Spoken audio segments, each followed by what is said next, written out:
வணக்கம். நான் கீதா அன்பழகன். இன்றைக்கி என்ன பதிவு நம்ம பார்க்க போகிறோம் அப்படின்னா, இந்த வரலட்சுமி விரதத்தன்று நம்ம ஒரு தீபத்தை ஏற்றி வச்சோம் அப்படின்னு சொன்னால் மகாலட்சுமி மனம் மகிழ்ந்து நம்முடைய தேவைகள், கோரிக்கைகள், விண்ணப்பங்கள், வேண்டுதல்கள், வரங்கள் அத்தனையும் நமக்கு மகிழ்ந்து அளிக்கக்கூடிய ஒரு அற்புதமான ஒரு தீபம்தான். இது எப்படி செய்யணும் அப்படின்னு சொன்னால், ஒரு பித்தளை தட்டு எடுத்துக்கோங்க. ஒரு பித்தளையோ இல்லைன்னா வெள்ளி தட்டோ அந்த மாதிரி பித்தளை தட்டு எடுத்துக்கோங்க. அதில் மஞ்சள் குங்குமம் போட்டு 5 வச்சுடுங்க. வச்சுட்டு அதன் மேலே நாணயங்கள் ₹1, ₹5, ₹2 அந்த மாதிரி காயின் இருக்கிற எல்லா நாணயங்களையும் சில்லற காசுகளையும் எடுத்து நல்லா பரப்பி விட்டுருங்க.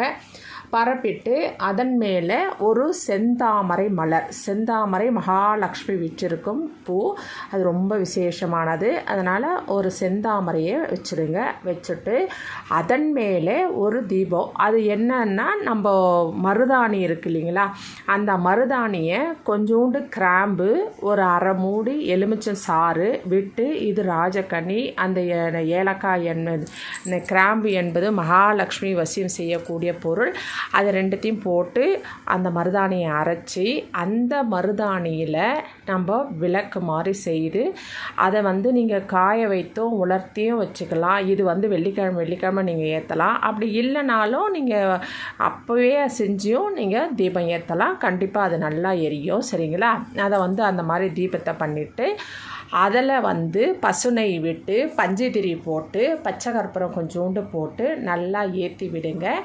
ஏற்றிட்டு அன்னைக்கு கனகதாரா ஸ்தோத்திரம் சொல்லணும். அதற்கு மகாலட்சுமி வசியம் செய்யக்கூடிய நெல்லிக்கனியை அதை சுற்றி அந்த நாணயங்களை மேலே தீபத்தை சுற்றி வைங்க. வச்சுட்டு ஒரே ஒரு ஜாதிக்காய், இந்த ஜாதிக்காயும் நீங்கள் பக்கத்தில் வச்சுடுங்க. வச்சுட்டு நீங்கள் நல்லா உட்காந்து மகாலட்சுமி அந்த கலசம் வைக்கிறவங்க கலசம் வச்சுட்டு அது பக்கத்தில் வைங்க தீபம்.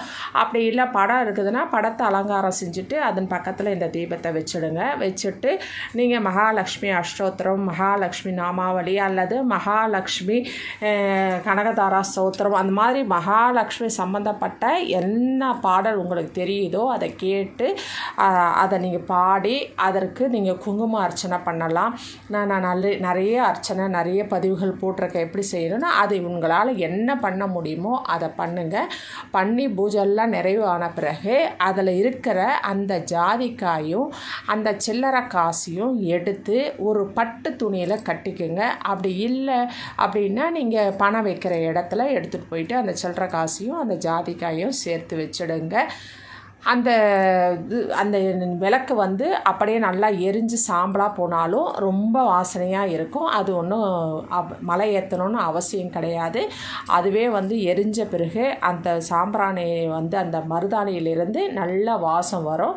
அந்த மாதிரியே நீங்கள் செய்யலாம். ஆனால் இந்த தீபம் மட்டும் கண்டிப்பாக வரலட்சுமி விரதத்தன்று மாலை நேரத்திலையும் நீங்கள் தீபம் ஏற்றலாம். அப்படி இல்லைன்னா காலை நேரத்தில் ஏற்றலாம். இது சுக்கிர ஓரையில் ஏற்றினா விசேஷ பலன் கொடுக்கும். அதனால் கண்டிப்பாக இந்த தீபத்தை அனைவரும் வரலட்சுமி நோன்பன்று ஏற்றுவோம். அது இல்லாமல் மருதாணி கிடைக்கல அப்படின்னு நினைக்கிறவங்க நீங்கள் வரலட்சுமி நோன்புக்குனே ஒரு தீபம்லாம் நிறைய போட்டிருக்கேன் நான், பழைய பதிவுகள். அதெல்லாம் லிங்க் கொடுக்குறேன்.